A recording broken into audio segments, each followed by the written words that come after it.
Hello everyone! So ngayon i-share ko sa inyo yung ginagamit kong sabon from Brilliant. Since 2021 ginagamit ko na talagang tong sabon na to. And i-share ko sa inyo ang aking skincare every night. So before nga ako gagawa ng aking skincare is maghihilamos muna ako. At ito ang gagamitin kong sabon from Brilliant.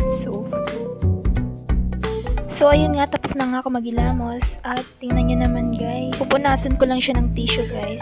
Be gentle lang dapat sa pagpunas para hindi siya mahapdi. Hindi na siya masyadong mahapdi sa akin kasi nga matagal ko na siyang ginagamit. As you can see naman guys, may mga dark spot pa ako, acne, mga baby pimples, pero natutuyo na siya dahil sa paggamit ko ng Brilliant. And gagamitin ko na nga tong toner ng Brilliant. Syempre gagamit din ako ng cotton. And maglalagay na nga ako ng toner sa cotton para ma-apply ko na siya sa aking face. Ang pag-apply ko nga pala ng toner ng Brilliant guys is gentle lang. Kasi matapang kasi itong toner nila. Kung first pa lang nagamit man ito guys is sobrang hapdi. Pero kapag matagal na is naalis rin siya. Makikita nyo naman na naglalighten na yung mga dark spot ko dahil sa paggamit ko ng Brilliant na to. Sobrang effective niya guys, promise. Nung first nagamit ko pa lang sa Brilliant guys is sobrang sakit, mahapdi.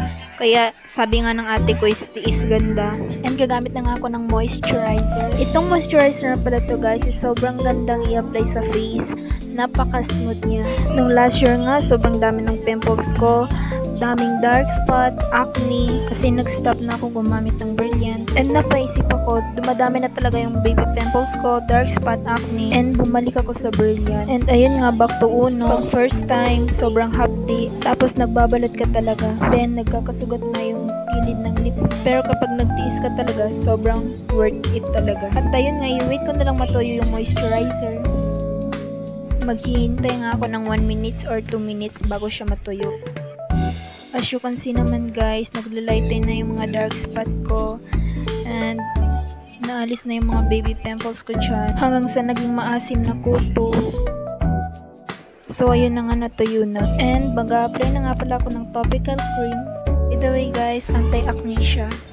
Sobrang nakatulong sa akin tong product na to guys. Nahihil niya yung pimples ko and naglalighten talaga yung dark spot ko and yung mga acne ko.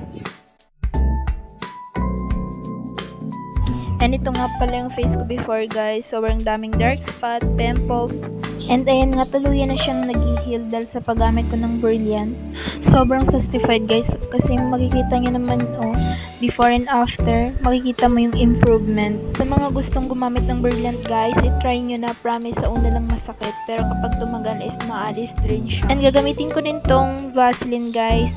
Promise na improve din yung lips ko dito. And naalis yung mga sugat. And hindi na rin siya nagbabalat. So, ayun lang nga. And tapos na nga pala ako sa skincare ko. And yan ang result niya. And ayun lang. Bye-bye!